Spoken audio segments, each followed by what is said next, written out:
precisely about the farmers and its implication. May I now have a privilege to welcome the student body to join me on the dais.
Check.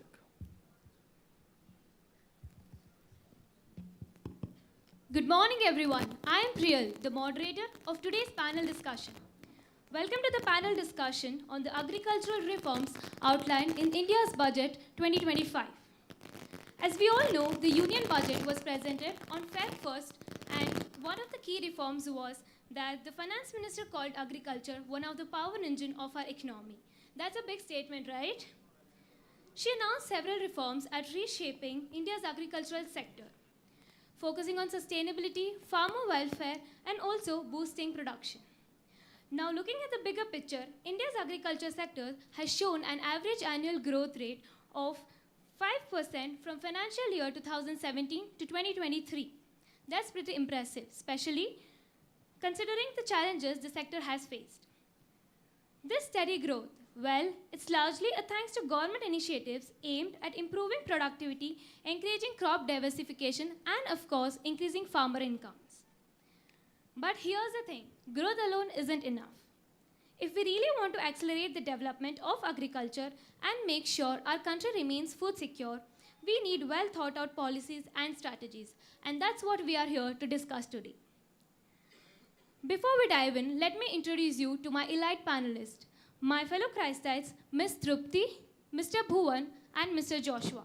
I welcome you all to the Student Budget Conclave 2025.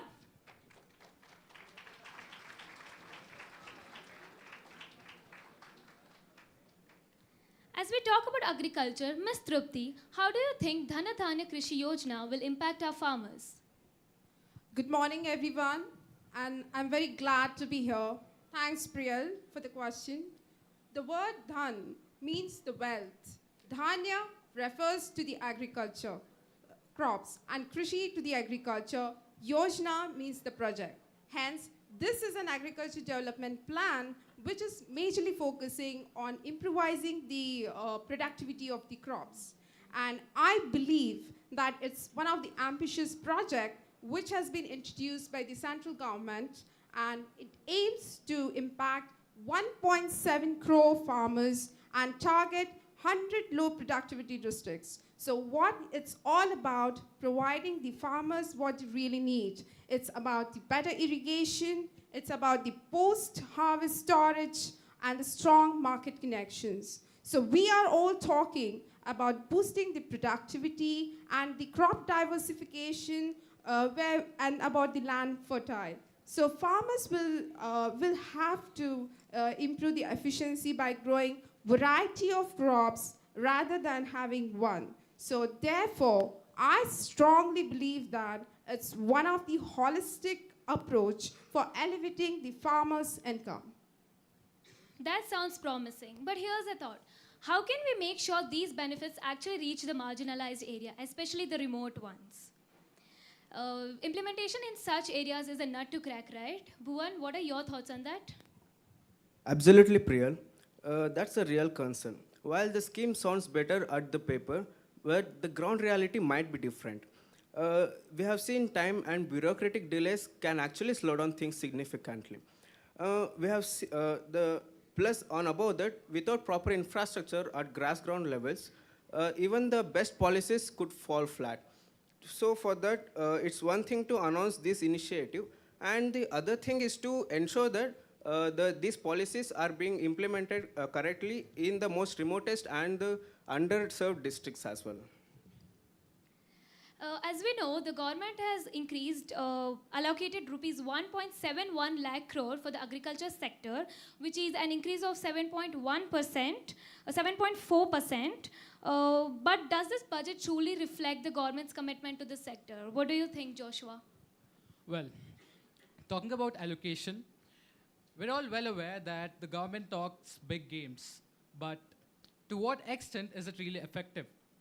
Talking about the numbers, the total budget allocation for agriculture has risen from rupees 1.52 lakh crores to rupees 1.71 lakh crore. That's a 7.4% increase. But when we look at the bigger picture, does it really feel sufficient? And when we take into consideration inflation and the rising price, is it really effective? And the government has also allocated rupees 2.74 lakh crores for the pensions and salaries of government employees. Do the math. Agriculture gets just 3.38% of the entire budget.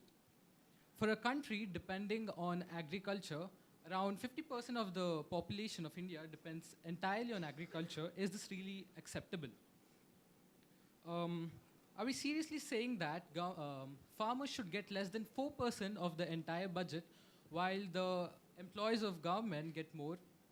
And here's one more thing. Agriculture isn't just about money. It's about survival. Labor shortages, poor infrastructure, and climate changes.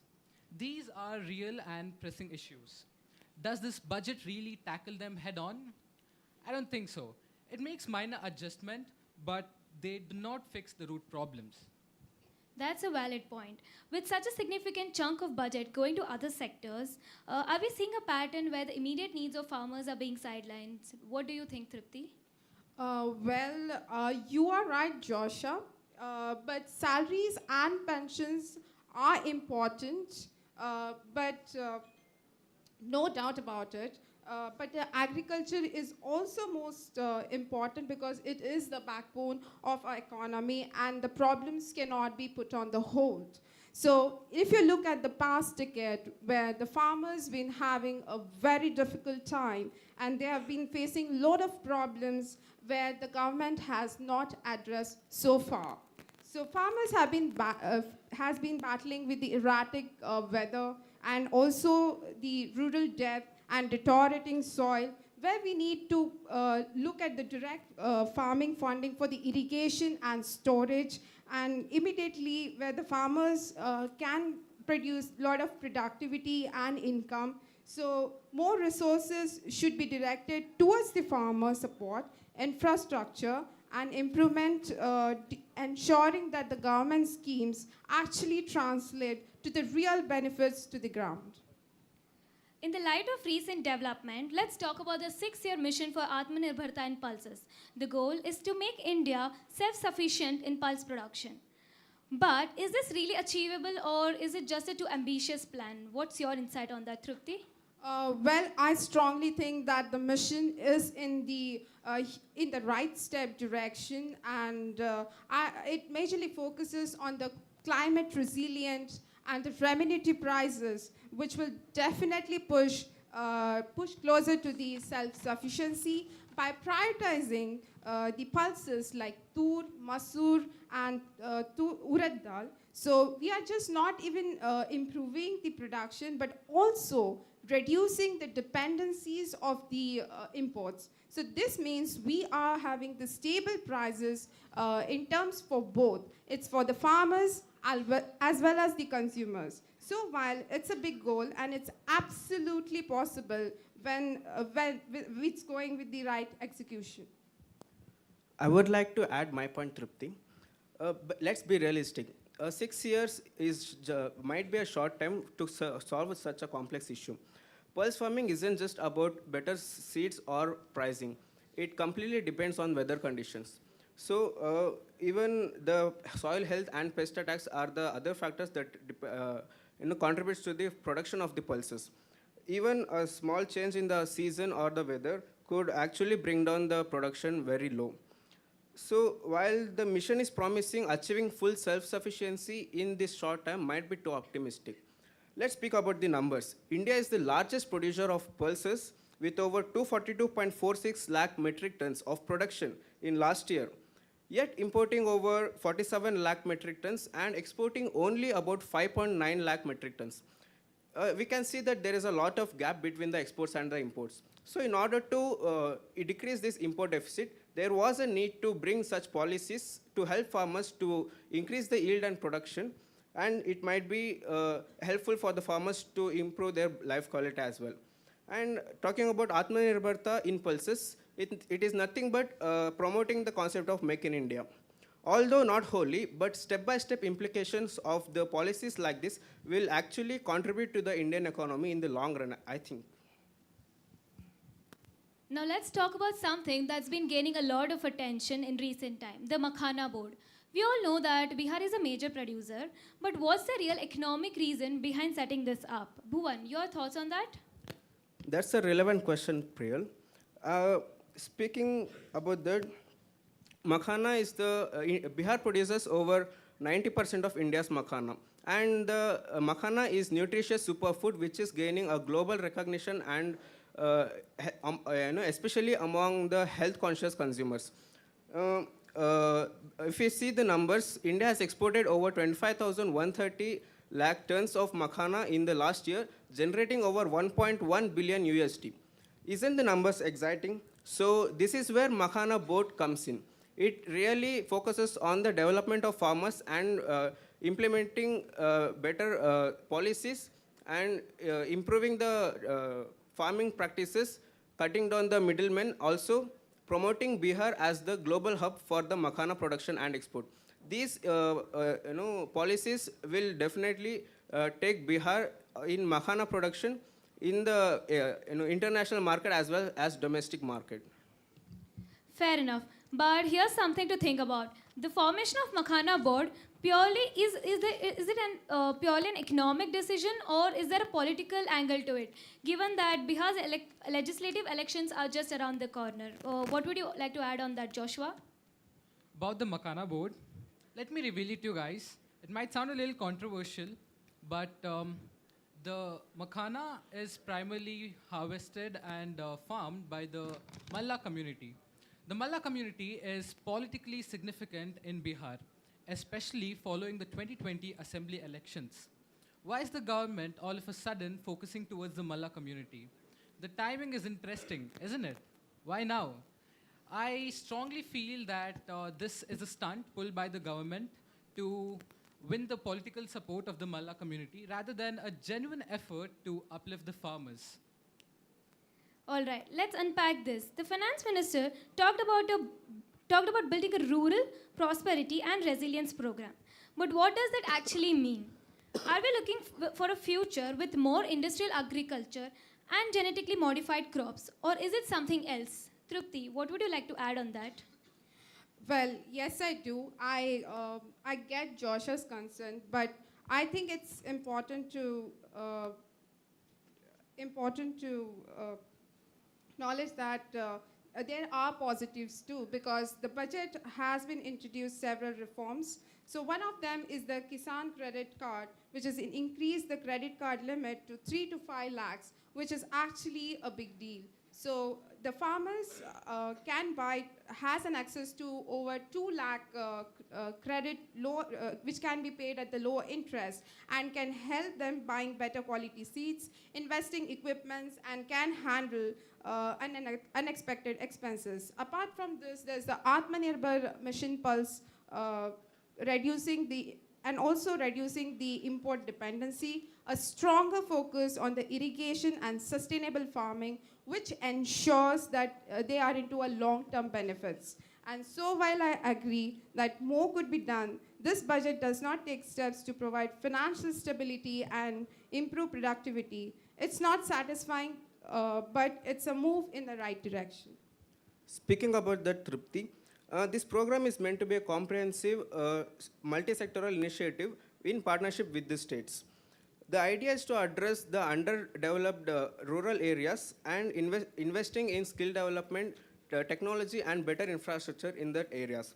The basic idea is to provide, create ample opportunities in the rural areas, so the migration will be an option, but not the necessary.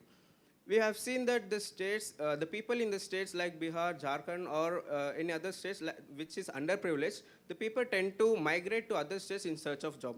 So if we implement and invest in that states more and more, the people would rely on their farming, and their life quality will also be improved in that areas. Also, on the surface, the scheme sounds like a positive step for rural India. If it is implemented correctly, it could actually boost productivity and improve the life quality of the farmers. But here's the catch.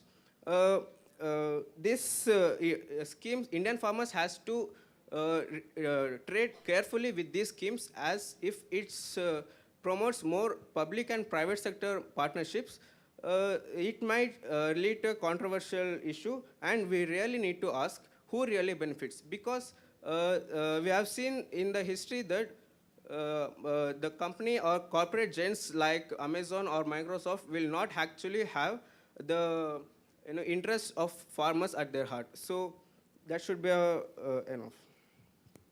All right, let's get to the heart of it. Have the reforms in Budget 2025 actually addressed the concerns of the farmers? Joshua, what do you think? Speaking about the budget reforms 2025, I'll be very honest. The government claims it's helping, but where's the real action? Farmers have been demanding a legal guarantee for minimum support price at C2 plus 50% for all crops, a demand that has been neglected and ignored by the government yet again.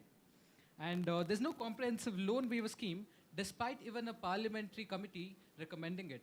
Why this double standards? I will talk you through numbers.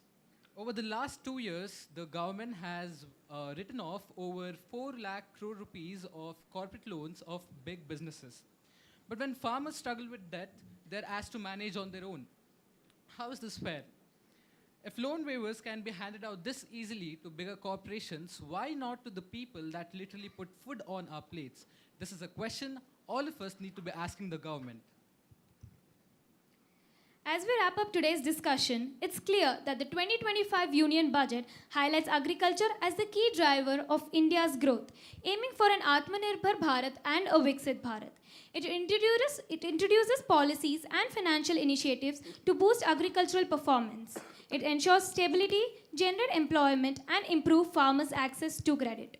With a focus on self-sufficiency and consumption-led growth, the budget promotes schemes like Dhanadhanya Krishi Yojana, the national mission on high-yielding seed programs for fruits and vegetables. The Kisan credit cards and export promotion initiatives further strengthen the sector, helping it meet domestic needs while expanding India's global market presence. Because at the end of the day, stronger reforms build stronger farmers, and stronger farmers build stronger nation. Thank you to all the panelists and to everyone who joined here for us today's discussion. Thank you.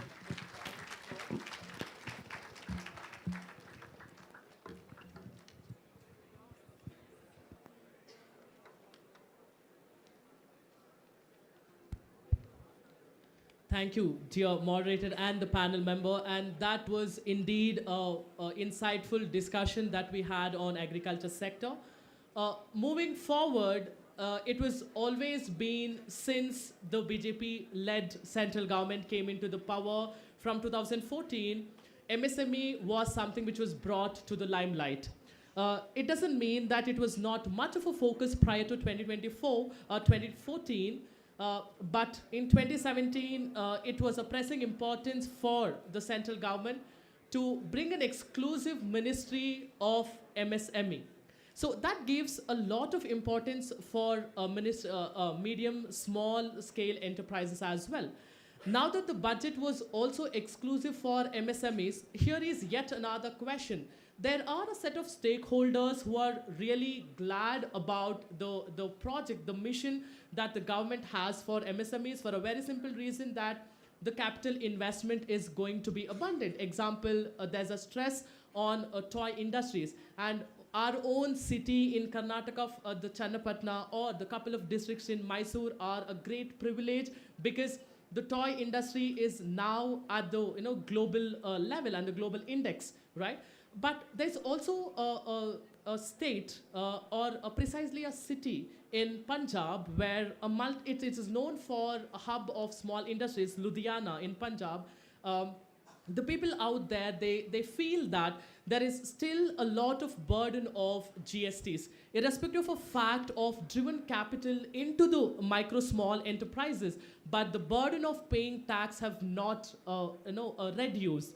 Understanding the fact that the Nirmala Sitharaman did talk about the GST rates, but all said and done, the GST Council is the ultimate decision maker when it comes to reduction or increase in the GST rate. So in the view of the impact of union budget on MSMEs, we have yet another panel members with the moderator to point out their views on the MSME. Can we now have the panel members to join me on the stage to talk about the sectoral impact of union budget?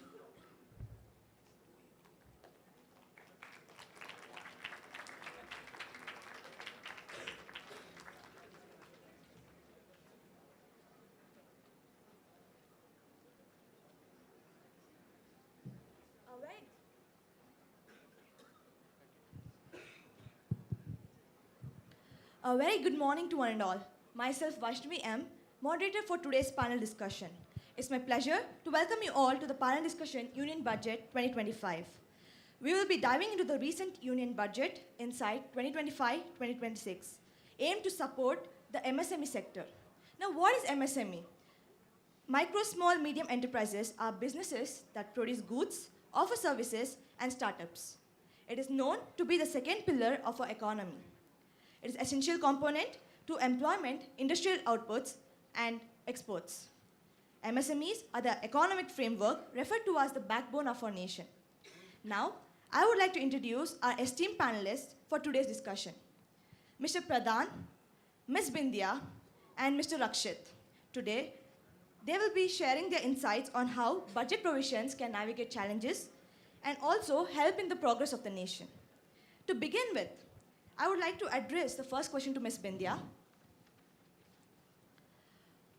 What are the key measures, according to you, in the budget supporting the MSMEs? Okay. Hi, everyone. Good morning. I'm Bindya. First of all, I'm very happy and glad to be in this panel discussion, sharing the Union recent budget insights of MSME.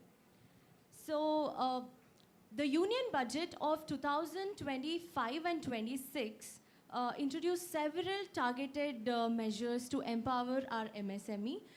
Government has taken more initiatives and more measures to overcome and tackle many problems. So I'll be telling few major important points which plays a very vital role for now. So, and yeah, we know that almost like 30% of our India's GDP comes from MSME sector and 45 from the total exports. So here are the several measures. Credit guarantee scheme for MSME.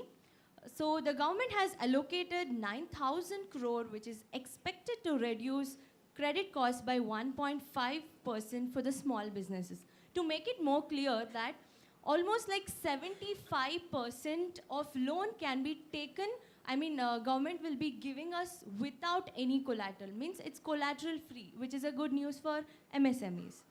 And in-house credit assessment by public sector bank scheme, which means with over 63 million MSMEs in India, this move ensures quicker and fairer loan approvals. Because in previous year rules and regulations, there was like, they had to wait for the registration process to complete for a very long time. And for the loan approval, they had to wait for very long time. But now the recent measures says that there won't be such conflicts.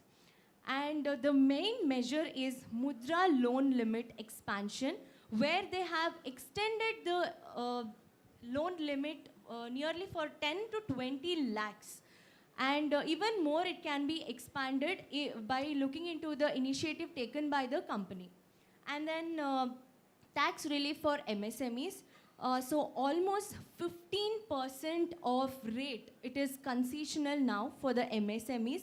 That is a very good news because 15% rate is not a small amount. So that is a happy news for them.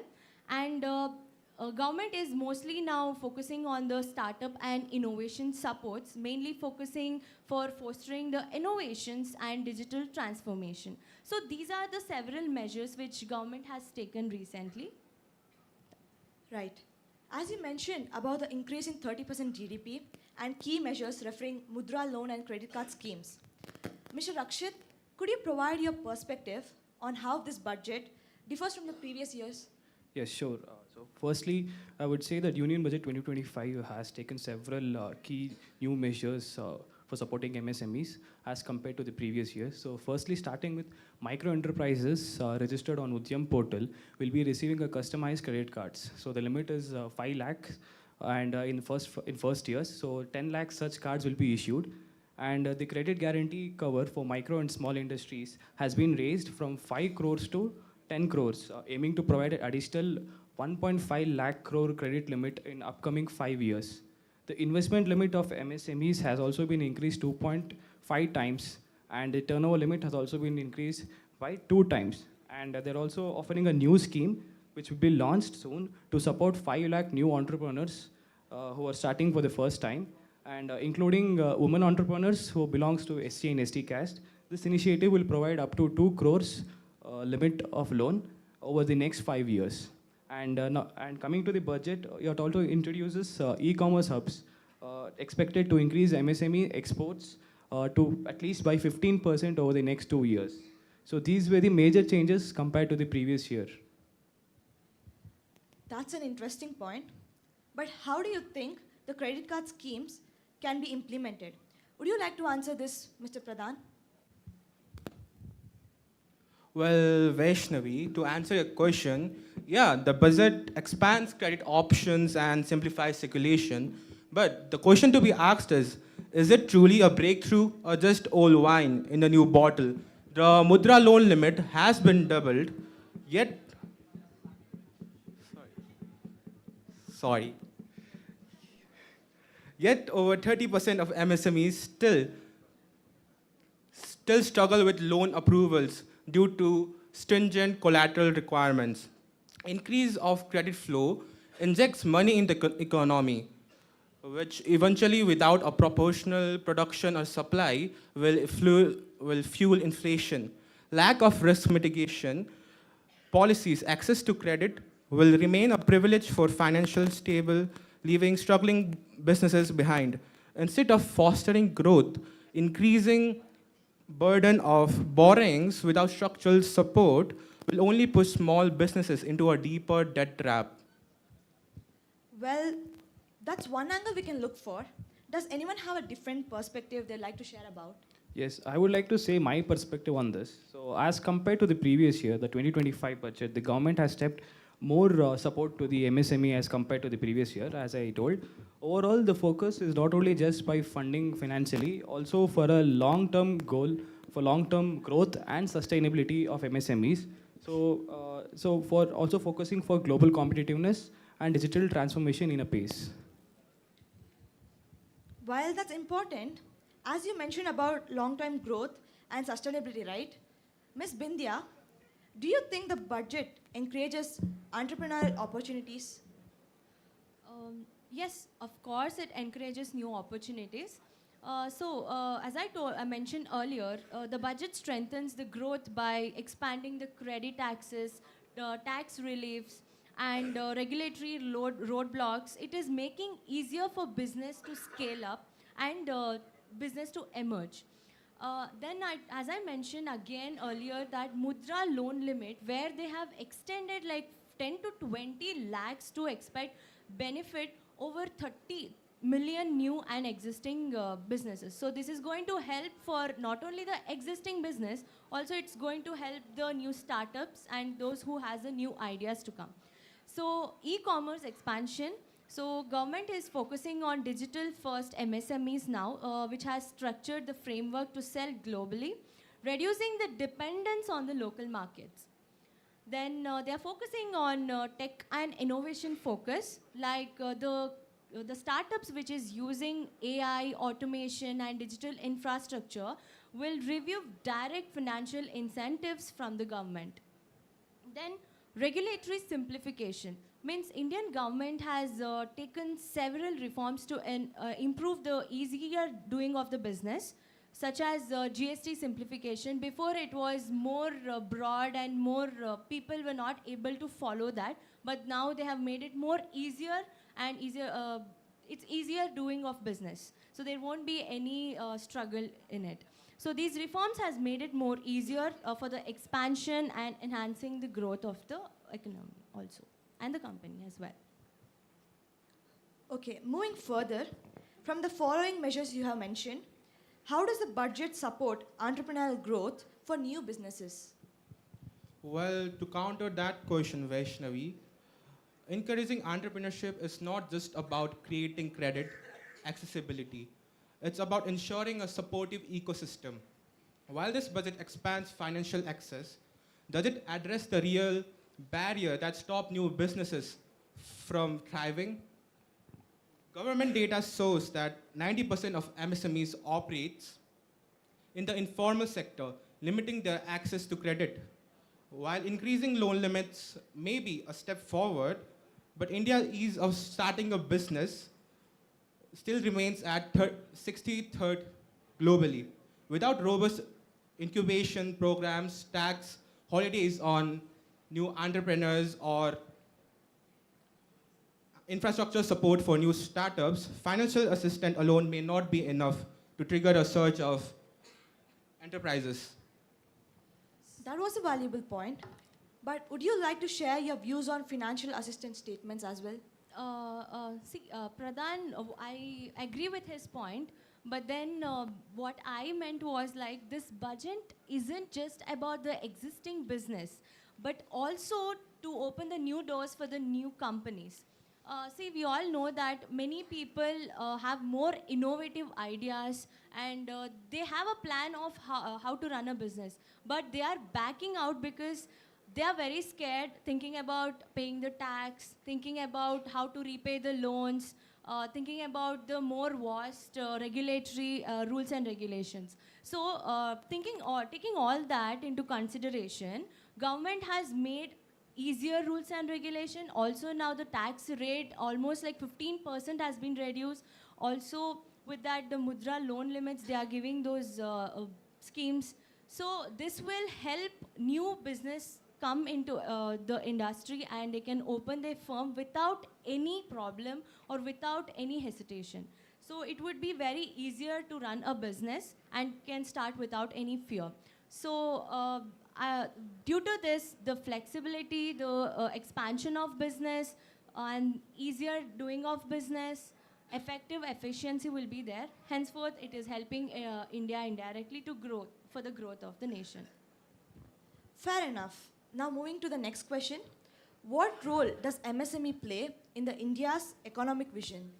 As MSME being introduced, plays a vital role in economy, being the backbone of India's economy, contributing significantly over 30% to the GDP, employing over 22 million people.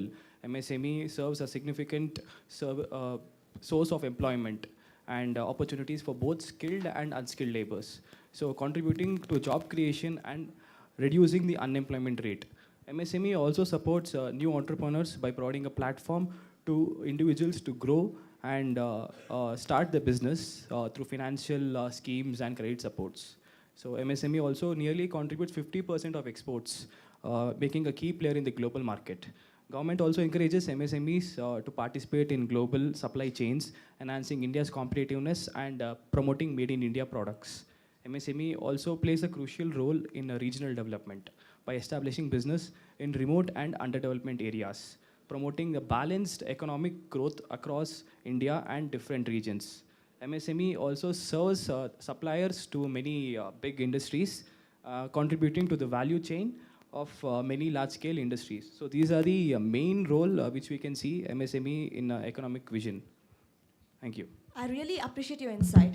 Like mentioned earlier, MSME has significantly contributed in terms of increase in 30% of GDP, generating employment for about 155 million, that is 15.5 crore individuals as of December 2023. Also contributing to exports about 45.56%. As we now wrap up for the MSME discussion today, it's understood that the Union Budget 2025 has placed a powerful significance on MSME as one of the most potential engines navigating India's growth. Having to play a crucial role in shaping the growth, allocating funds, providing financial support through credit card schemes, tax incentives, and furthermore, addressing challenges such as skill development, market expansion, and economic resilience. Now, I would once again like to thank Ms. Bindya, Mr. Rakshit, and Mr. Pradhan for this insightful and engaging discussion. It's been a great conversation. Thank you. Thank you. Thank you so much for joining us today. It's indeed a privilege for all of us to have you here. Well, continuing with the further discussion, it was after 1991 budget, if at all, if the country was happy, that was for 2025 budget because of the fact that it was a budget for middle class. Considering a lot of factors, and one of the most important factor to be noted at this point in time is a tax relief or an exemption. So to what extent the middle class is benefited out of the reforms that has been done, and is it just a focus on the middle class, or is there any other investment opportunities for the whole India as such as an individual? We have yet another set of panelists to discuss on the union budget move to the investment. May I now have you all on the dais, please?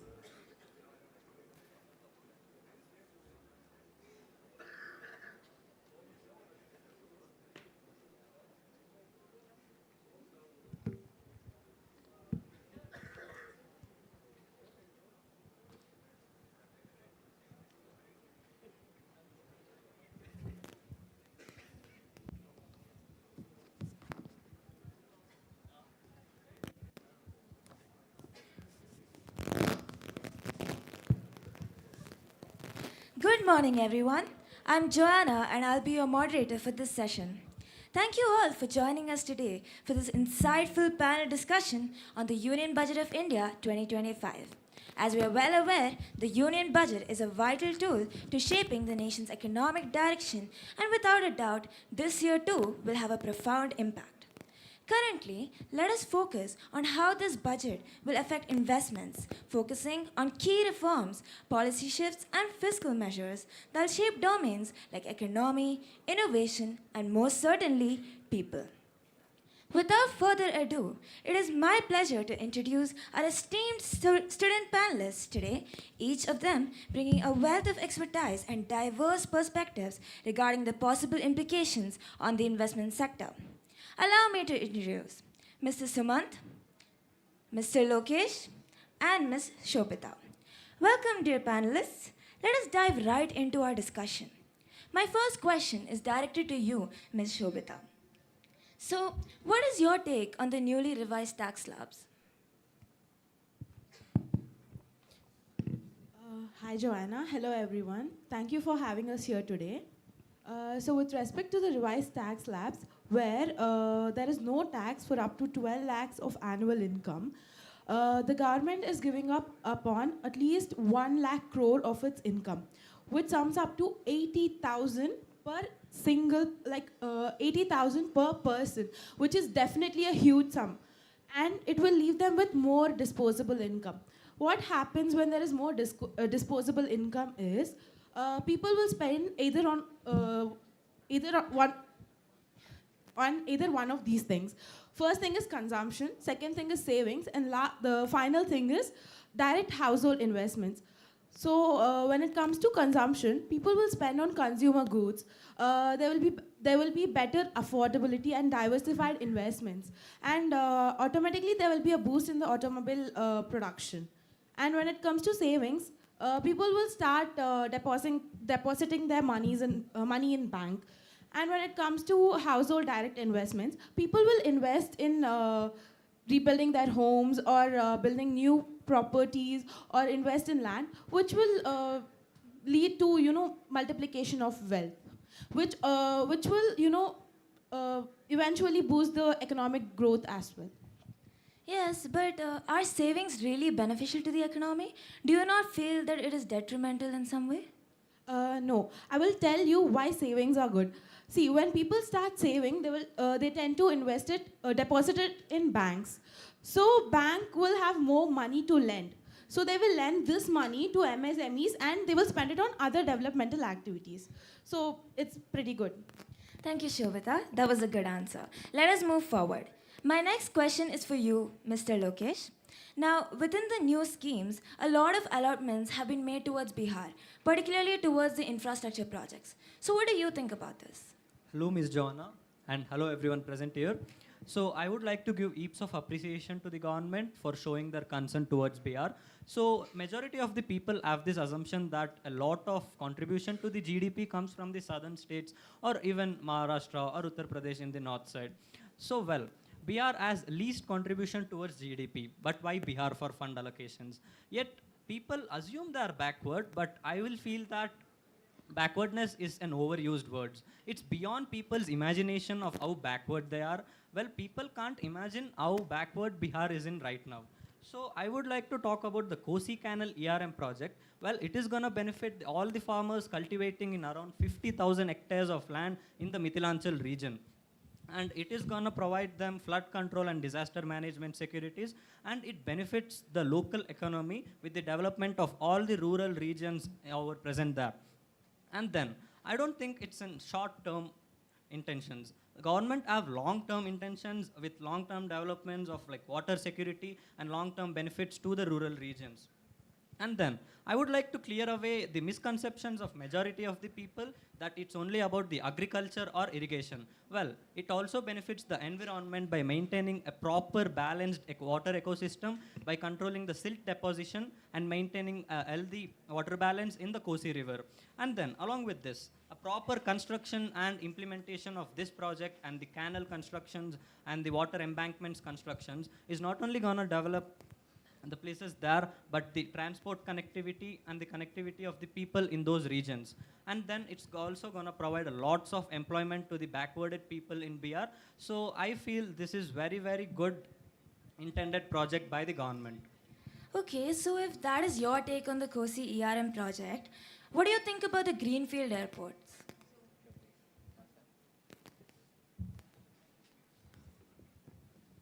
So I would like to answer that question. So Bihar, still as of today, remains one of the most underdeveloped states in the country. Okay, and also it is very underserving in terms of air connectivity, because of which there is limited economic development, and there is less, investors are not very, into investing into Bihar. And also because of the tourism in the state is not in a very great state as of today. So the government has taken an initiative to build 4 greenfield airports, which will provide a relief to the Patna airport, which is already, over trafficked, and it's working at its maximum capacity. So by instilling these 4 greenfield airports, the government is providing better air connectivity to Bihar, which will automatically attract more investors, which will create a much needed industrial drive in the state, creating employment, which is also another issue that is needed to be addressed. And also automatically there will be better tourism because of the air connectivity. So this is an opportunity to Bihar and its people to gain, a better standard of living. Okay, so there does seem to be quite the benefit in terms of this plan, especially in terms of employment rates. Mr. Sumant, I'd also like to know your opinion. Will this prove beneficial to Bihar, or is it really some sort of political strategy? There are two sides of each coin, and here's my perspective on it. The government's decision to push forward the Greenfield Airport and the Kosi Canal ERM project is nothing short of a sham, an extravagant waste of the taxpayers' money developed as disguised as development. It is not about progress. They're about optics, empty promises, and blatant misgovernance. They have mastered the art of announcing grand projects while failing to deliver even the basic infrastructure. Let's talk about the Bihar airport project. Bihar already has airports in Patna, Darbhanga, and Gaya, which are not being used to the full potential. Who exactly are going to use these airports? Bihar is not Bangalore, nor is it Delhi, nor is it Mumbai. There's not many sectors, it's not an investor-friendly environment. So I don't see any reason who would use these airports in the future plans. The claims of the government that it will attract IT firms is nothing but delusion at its best and deceitful at its worst. And let's talk about the Kosi Canal ERM project, which lies in the government already has a canal project going on which is not maintained as good as they had told us they have maintained it. So how can we as people who've invested in the government expect them to maintain another new project any better? The ruling party has made it clear again and again that it thrives on deception. They should instead concentrate on the development of railways, better roads, and better projects which will impact on the lives of the people of Bihar instead of putting the map Bihar in the world. These projects are nothing but political stunts, desperate attempts to show work on paper and nothing particular on the map of Bihar. Yes, that is quite an interesting take. After all, there are two sides to a coin indeed, with both benefits and negative implications. How it turns out will depend on the course that the government will be taking. Moving forward, I'd like to present an open question to the panel. So, what are your thoughts on the possibilities that could arise, especially in terms of health and development education under these allocated funds? Well, I would like to come forward to answer your question. So your question is divided into two parts with education and health. So I would like to divide my answer in the same way.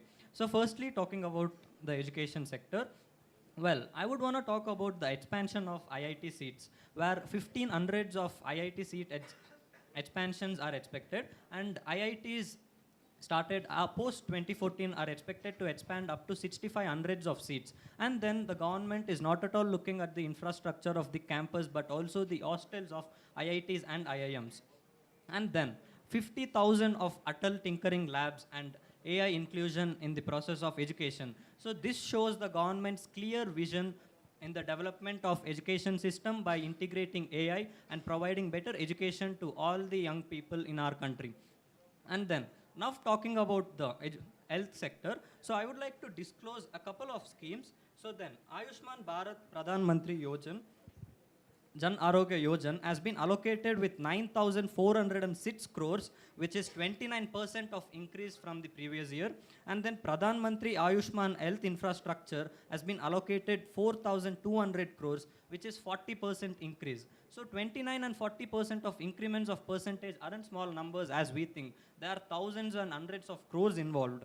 So this is a clear intention of government to provide all the health-related benefits to the common people. And then talking about the 200 cancer daycare centers in the district hospitals. So well, there are many backwarded classes and underserved classes in many rural regions of our country. So these cancer daycare centers will definitely promote the early detection of cancers and will avoid the treatment delays of many people in those regions.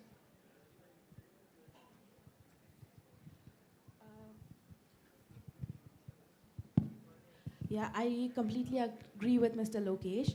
But on the contrary, there are also other points that are needed to be focused on. That is the downside to this development. The thing is, IITs and IIMs were definitely funded, but also at the same time, the IISERs and other world-class institutions' funds were cut down.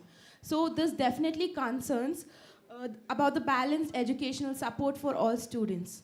And the government aims of integrating artificial intelligence in education, for which, proper infrastructure, teacher training, and quality evaluation are very important. But in our country, it still, remains a little bit lacking.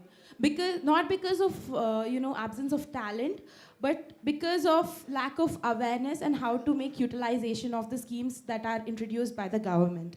And in this year's budget, there was no specific announcements or provisions for the salaries or incentives of the government teachers, which will definitely be very discouraging, and people would not show interest, in taking up jobs at government schools or institutions.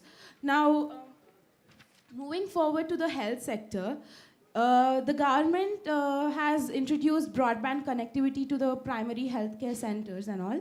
But what is the use of a broadband connection where there are many healthcare institutions where there is not even a proper infrastructure? So broadband connectivity would not make such a huge impact, I believe. And the government still remains very unsuccessful in delivering basic medical facilities to a lot of rural regions in India, even today. And there are, the government has set up cancer daycare centers, but there is a shortage in number of skilled oncologists in the country. And the government has failed to foresee the possibility that even though there is a relief on the duties for importing medical drugs and stuff, still there is a question mark about its affordability by an average middle class family. And also there are multiple schemes, as Lokesh mentioned, healthcare schemes were introduced, but its coverage, to what extent is its coverage useful for life-threatening diseases like TB or TB, and also to address high and out-of-pocket treatments like organ transplants or genetic disorders. So the government has failed to address, it has not completely included the issues of all sectors of the economy. So that's about it.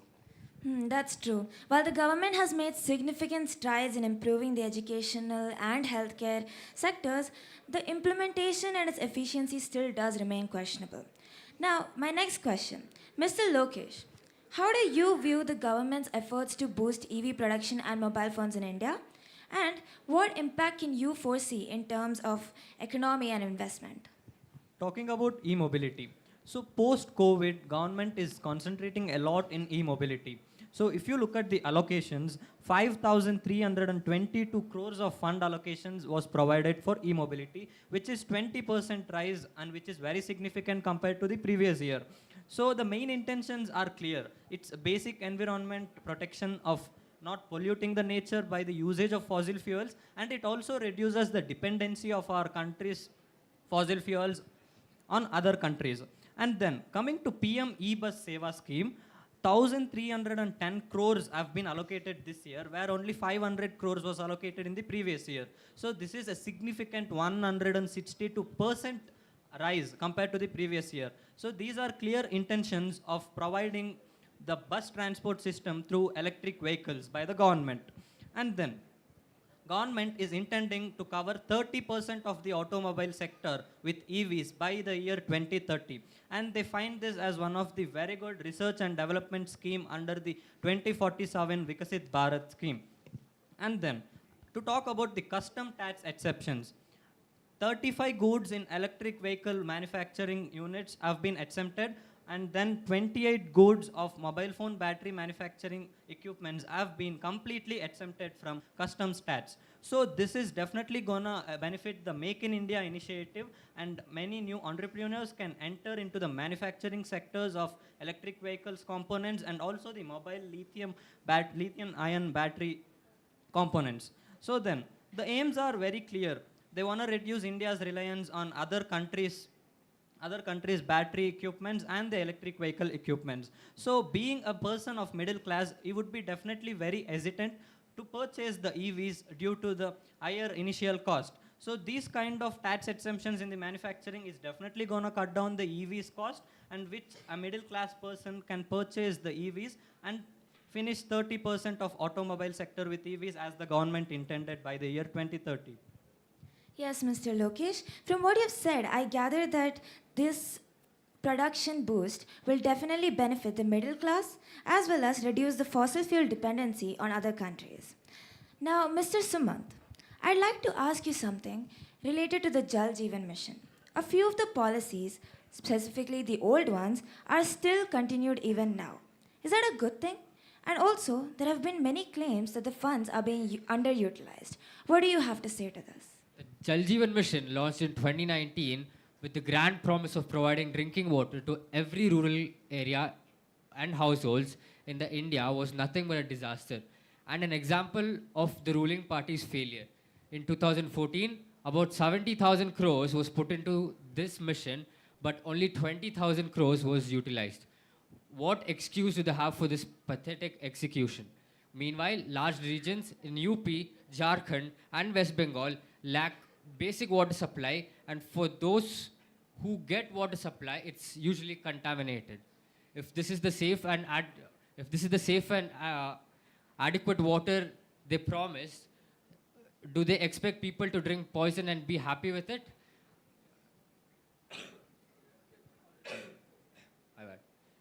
If this is the idea of progress, they have no business running this country. Yes, it's apparent that despite the budget, most of the funding seems to be underused because many regions still lack adequate water supply. It is now or never, but focused action is definitely needed. Now over to my final question. To Ms. Shobita, what provisions have been made for women under this budget? Do you think it's sufficient? Yeah, so the government definitely has made certain provisions for women in this year's budget, like the Saksham Anganwadi and Poshan 2.0, where around 1 lakh women and lactating mothers and around 20 lakh girls from eastern regions are provided with nutrition-rich food, which will definitely help them maintain their health conditions. And also an initiative was taken where 5 lakh women who are the first-time entrepreneurs and also loans to SC and ST women of up to 2 crores over 5 years. So this will, encourage women to involve more into entrepreneurial activities and, develop, they can actually, officiate their ideas into something. And the Mission Shakti program received a total of 3,150 crores from the government for women empowerment and security schemes like Beti Bachao, Beti Padhao, or one-stop centers for victims of violence. And there were retirement benefits introduced in the schemes, like for women holding the NPS Vatsyala accounts will receive benefits similar to the national pension scheme. So which will provide, financial security after their retirement. In addition to all these positive provisions, in my view, there is also a negative side to this because, there is definitely a lack of substantial support for women, and the schemes are symbolic, but they actually lack the financial depth.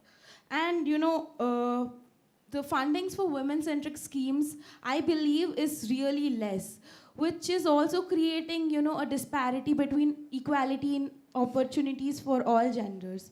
So that's my take on this. All right, so the government has definitely made necessary provisions, but it's not sufficient enough in your point. Yes, view taken. As we wrap up today's discussion on the investment sector, it is clear that the Union Budget 25 holds the key to shaping its future. As we have already discussed, the government's plans on sustainability and digitalization can be beneficial, but these benefits are only accessible depending on the way they take place.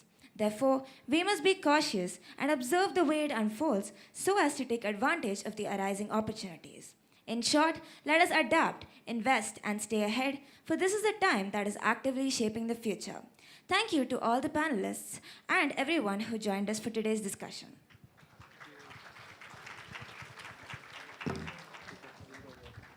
Thank you, dear team. And moving to the last part of the discussion that we have for today, exports being yet another sector which was a concern from 1991 since the inception of the concept of new economic policy. Or if I have to put forth in a different term, it was liberalization, privatization, and globalization. Since then, it was been a roller coaster journey for India in terms of promoting exports. Having said that, did it increase the fiscal deficit, or did it decrease the fiscal deficit on a balance of payment is still questionable, and it is very much evident that over a period of time the fiscal deficit is keep increasing. On the other side, while we talk about the exports, as if at all, if you've heard for the budget, the government borrowings are the major contribution for the government's revenue when we talk about the sources of revenue for the government. Now, what exactly does a government do with this amount of borrowings? There comes a disadvantage of an import, right? With all the projects of Make in India, production-linked incentives, having a separate exclusivity of zero tax or zero rate GST on the exports. Now, are we only focusing on the promotion of exports? Have we not even thought about how to curb, how to decrease an import? So here we have yet another panel members to discuss about how union budget would impact exports, and why do we exactly need more of a US dollars, and what might be the reason for the US dollar being running in the race, because today if you just look at the amount of USD towards INR is 87. We have to pay 87 rupees to afford $1 US. So at this junction, while we stand at the race in terms of having Donald Trump announcing a lot of policy changes across different nations, not just India, right? So let us have the panel members to hear it from them about how exactly the union budget could curb all these disadvantages and take the fiscal deficit to as minimal as possible in the coming couple of years.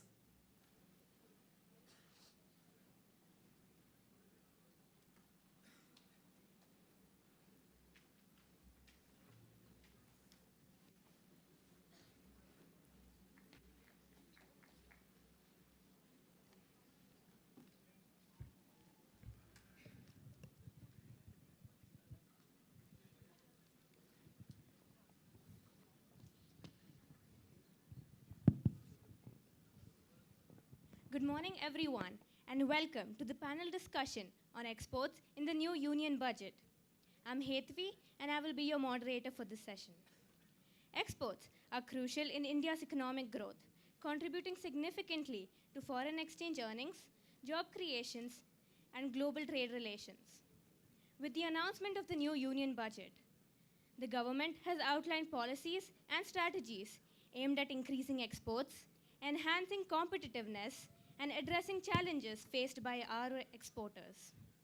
Today, we have a panel of student experts, Ms. Aishwarya and Ms. Sanidhi, who will break down key provisions of the budget, examine its impact on India's exports, and the road ahead in terms of trade opportunities. So, let me address my first question to Ms. Aishwarya.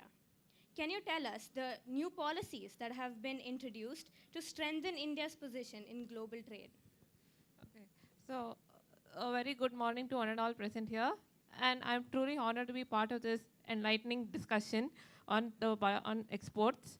So, and second of all, thank you, Hetvi, for this wonderful and relevant question. So, see, the government through the Union Budget 2025 to 26 has initiated the export promotion scheme, and it is a really proactive decision and a step and a right step in the direction to boost India's exports. And through this export promotion scheme, it has allocated 2,250 crore rupees. Get this, 2,250 crore rupees, an exorbitant amount to boost India's exports. So through this, they have through this export promotion scheme, they facilitate easier access to credit to these MSME industry, to the MSME sectors, which are the backbone of India's industries, and and to streamline cross-border trade by reducing or eliminating basic custom duties for certain goods, and to extend the time period to 2 years for the exporters to finalize their assessments under the Custom Act of 1962. And they target specific sectors in India's industries, like the MSME sectors, handicraft sector, leather industries, thereby boosting India's exports and in helping India integrate seamlessly into the global supply chain. Thank you for the concise introduction. With all the new policies and strategies being introduced, Ms. Sanidhi, where do you think that the focus has been lacking? Thank you for the question, Hetwi. That's a really thought-provoking question. See, India's push to boost the exports of the country in the Union Budget 2025-26 might look very great on paper, but I don't think so that the government is considering a bigger problem, which is what about imports? India is still heavily dependent on foreign goods. It can be crude oil, raw materials, and even electronics for this matter. This is draining out the economy. No matter how much we talk about increasing and boosting our exports, it isn't going to change the fact that our import bills still remain massive. It is a huge amount, and making it difficult for us all to see any improvements or changes in the trade balance. The thing is, export growth alone isn't going to change everything. If we are focusing on strengthening our economy, then I think we need to have a two-way strategy, which is cutting short on our imports while boosting up our exports, because you can't boost both. And I think this is where we are falling short. And coming to the policies that you just told, my question is, how can India become a global export hub when the policies keep changing so drastically? Business needs stability, and the government loves changing the goalposts. So every time there's a new policy that's introduced, I think there's more confusion, it becomes more complicated, and it is definitely very unrealistic and uncertainty, which creates a lot of fear among the exporters. So I think unless and until the exporters receive a very consistent and a very realistic, balanced approach, I think we'll be just signing up for long-term struggles rather than long-term success. Well, that is certainly something we need to think about. As you previously mentioned, in the budget, the government has introduced measures to support the handicraft sector. So can you please tell us about how it will benefit this sector? Yes, so thank you, Hetvi, for another yet relevant question. See, the MSME sectors, particularly the handicraft sector is a very important, very key part of India's exports. India is very well known for its handicrafts, and the government has taken several key measures, several proactive measures to boost India's handicraft sectors. So it has enabled credit of up to 20 lakh rupees. They get this 20 lakh rupees to the handicraft sector, and it aims to unlock 1.5 lakh rupees over the next 5 years. Credit of 1.5 lakh rupees over the next 5 years, and it has aimed to customize credit cards for these micro enterprises, which they can access, registered with the Udyam portal, which they can access very easily. And there's also some more flexibility for export of handicraft products. The export period for these handicraft products has been extended from 6 months to up to 12 months, from 6 months to 12 months, and with an additional extension period of up to 3 months. So it has been extended to up to 15 months. 15 months. So, and plus 9 new items. 9 new items have been exempted from the customs duty list, thereby encouraging the artisan, thereby encouraging and strengthening artisans. So, through this focus product scheme, which I had mentioned earlier, the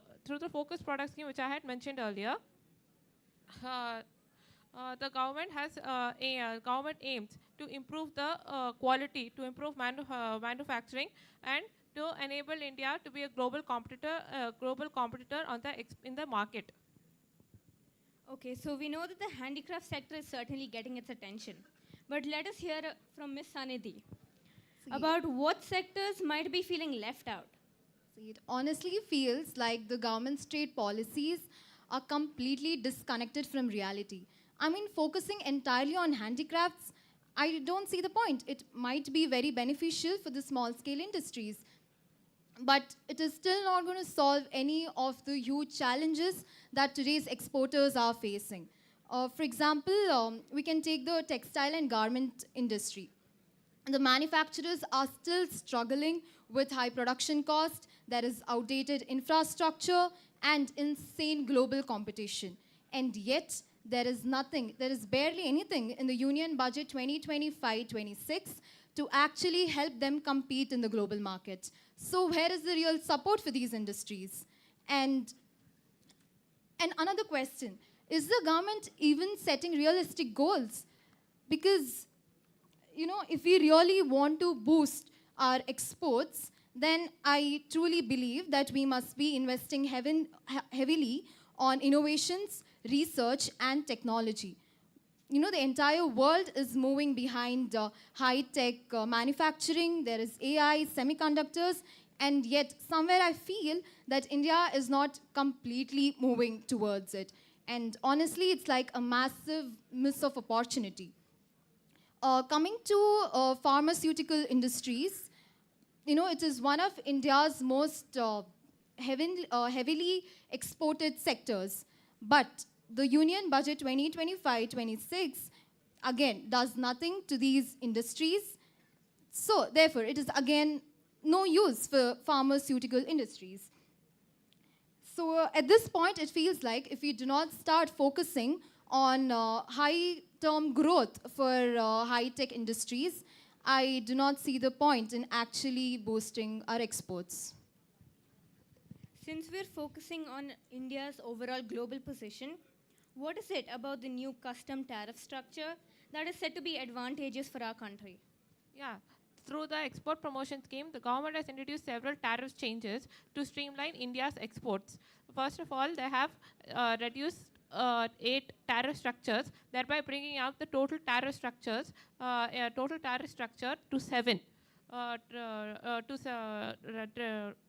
Thereby reducing the total tariff structure to 7.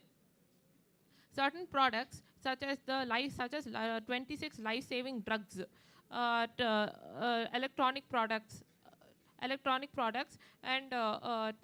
handicrafts and leather have been exempted from basic custom duties. Handicrafts, the export period for handicrafts have been extended from 6 months to 15 months.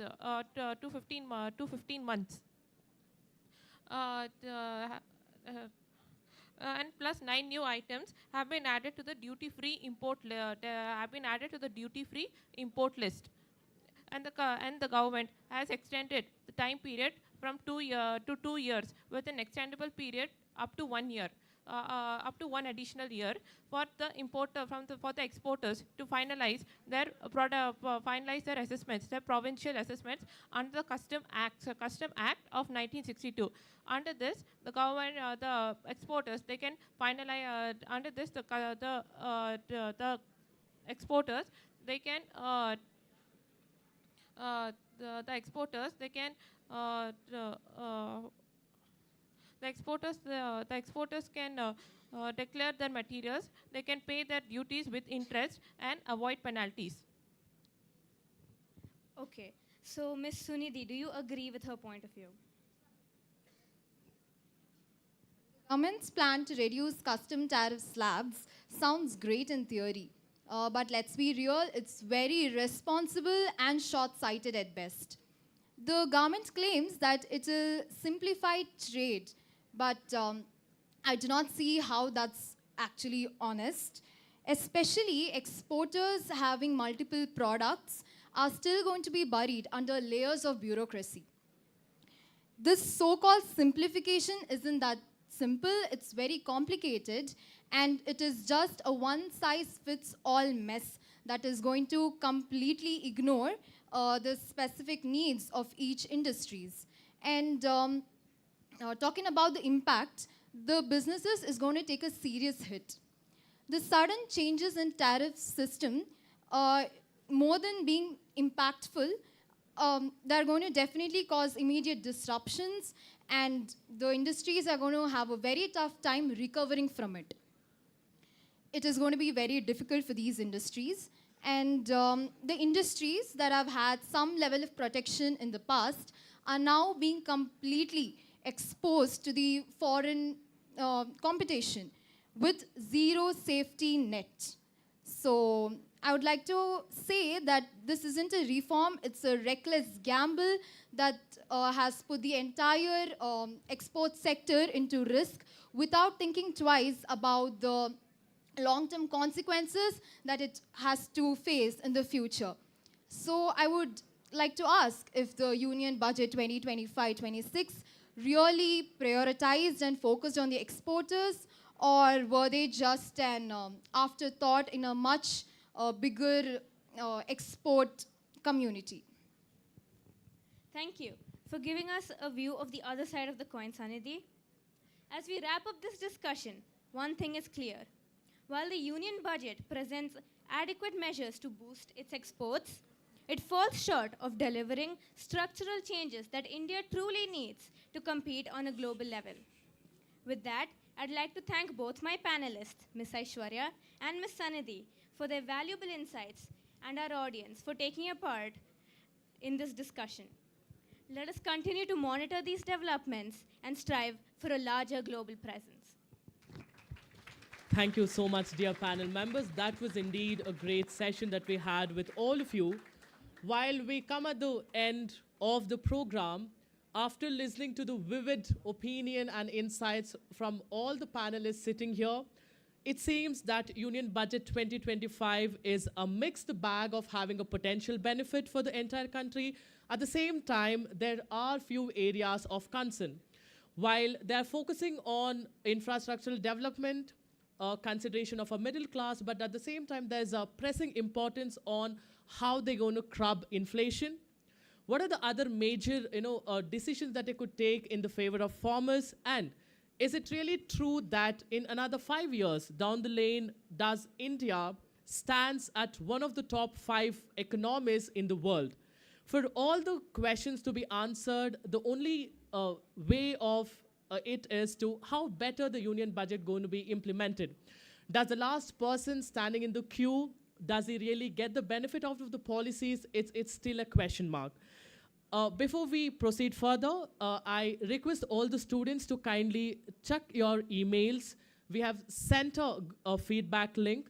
Only after filling a feedback link, you are allowed to move out of the hall. Please take a moment to fill the feedback form on the session Students Budget Conclave.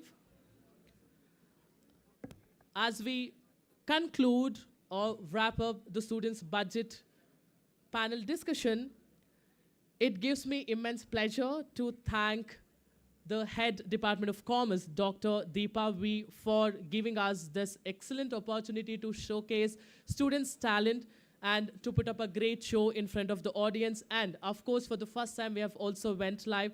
Thank you so much for being always supportive, ma'am.